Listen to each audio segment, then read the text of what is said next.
How to trim and cut clips in LightCut. First of all, open the app on your device and tap New Project.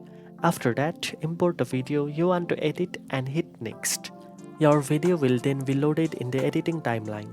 To trim, drag the handles on either side of your clip to adjust the start and end points.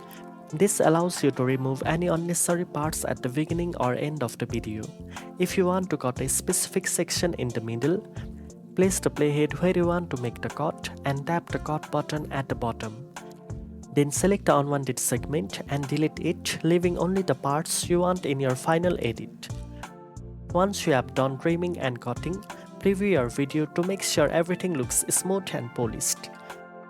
Now you know how to trim and cut clips in LightCut. If you found this video helpful, don't forget to like, share and subscribe for more editing tips. Thanks for watching and I'll see you in the next one.